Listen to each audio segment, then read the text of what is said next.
This time on The Greats, the worldwide reach of Rupert Murdoch.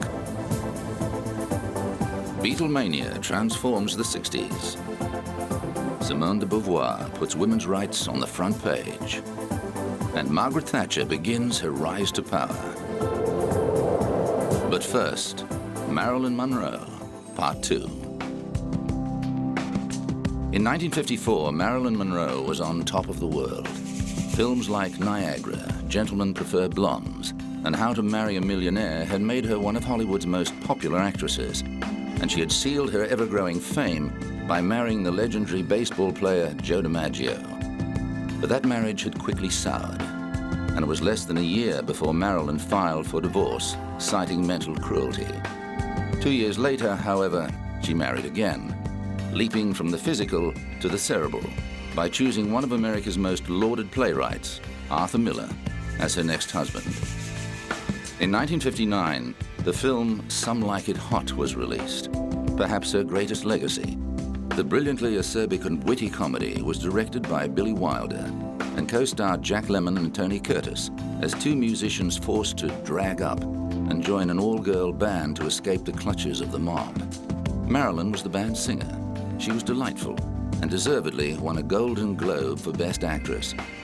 But while Marilyn's career was at an all-time high, her personal life was touched by tragedy. Desperate to have children, she discovered she was pregnant when she and Miller returned to the States after their trip to England.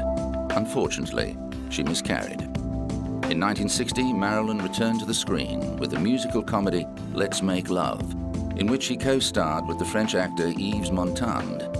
The rumors were rife that Marilyn and Montand had had an affair on set.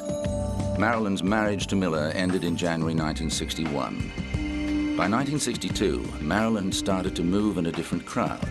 She became close friends with a group that included Pat Kennedy, wife of the actor Peter Lawford, and subsequently his brothers-in-law, President John F. Kennedy and Attorney General Robert F. Kennedy. It was widely believed that she had affairs with both of the Kennedy brothers, although it was JFK for whom she had the strongest feelings. On the 19th of May, 1962, during the shooting of her next project, Something's Got to Give, Marilyn made headlines and drew attention to her relationship with JFK by singing Happy Birthday to him at Madison Square Garden. She also wound up temporarily fired from the film, angering the producers by blaming illness for her constant absences from the set, but still managing to attend JFK's party. On the 5th of August, 1962, the 36-year-old star was found dead of a drug overdose in her Brentwood home. A huge funeral procession, including former husband Joe Dimaggio, escorted her to her final resting place, the Westwood Village Memorial Park Cemetery. While her death will be forever shrouded in the clouds of conspiracy theories and speculation, her legacy as a performer and monumental star only seems to grow as the decades pass. At a Paris museum, an exhibition of photographs taken by fashion photographer Bert Stern from Brooklyn demonstrates that nearly half a century after her death, the Marilyn magic is still alive. The photos were selected by Stern from among the 2,500 he took of Marilyn at the Hotel Bel Air in Los Angeles in June and July 1962. At the time, Stern was on assignment for Vogue and had always hoped to photograph Marilyn nude. So he brought only some chiffon scarves and jewelry as accessories. Exceptionally, Marilyn authorized Stern to photograph her nude. The photographs, which include some of the most explicit images ever taken of the actress, show her mainly in three situations: naked on a bed, baring her shoulders, back and legs, holding a transparent chiffon scarf before her naked torso, and covering her breast with paper flowers.